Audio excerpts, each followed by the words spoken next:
Okay, semua murid, Assalamualaikum warahmatullahi wabarakatuh. Hari ni Ustaz nak kamu semua mengaji di depan Ustaz. Hari ni adalah subjek tasmid. Tasmid ni apa? Tasmid ni adalah mengaji depan Ustaz Ustazah. Jadi, nama-nama Ustaz yang panggil, pergi ke surau ya. Okay, nama-nama Ustaz sebut ni. Okay, Hakim pergi surau, Luqman pergi surau, Hafiz pergi surau, dan last sekali Amin pergi surau. Okey, yang lain semua mengaji di depan Ustaz ya. Okey, dia mengaji. Ustaz, saya mula dulu mengaji. Okey, baca. Bismillahirrahmanirrahim. Alif Lam Mim. Zalikal kitabu la raiba fihi hudalil muttaqin. Hudalil muttaqin, bukan hudalil muttaqin. Huruf qaf tu sebut queen, bukan kin. Tu huruf kaf. Muttaqin ya Ustaz. Okey, sorry.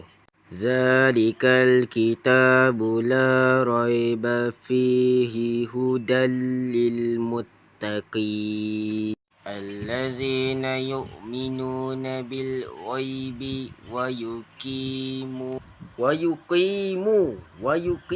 bukan wa yuqimu. Berapa kali Ustaz tegur?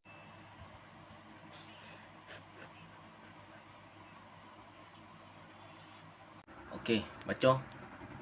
Okey, baik Ustaz.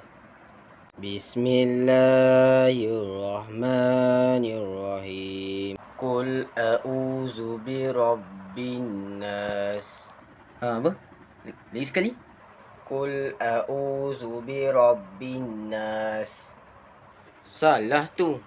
Sepatutnya Qul a'udzu birabbin nas. Bukan Qul a'u. Kita kena sebut huruf ain dengan jelas. Huruf ain. Qul a'u. Huruf alif dengan hamzah ni. Kita tengok Qul a'u. Nampak? Huruf alif ni dengan huruf hamzah atas. Lepas tu huruf ain tu baris depan. Qul a'u. Bukan qul a'u Okey, baca semula. Okey Ustaz. Bismillahirrahmanirrahim.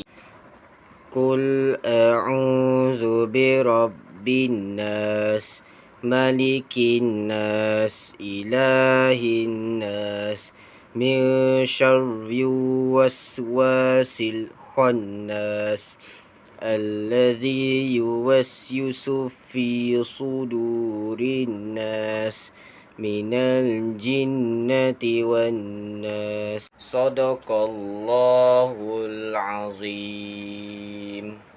Bagus. Macam mana Ustaz nak? Kalau kita baca Quran dengan tak betul, berdosa tau. Lagi-lagi nak tajuk ni. Jadi hukum tajuk atau bacaan, pastikan tajuk tu betul ya. Okey, dah. Awak boleh pergi Okey, next.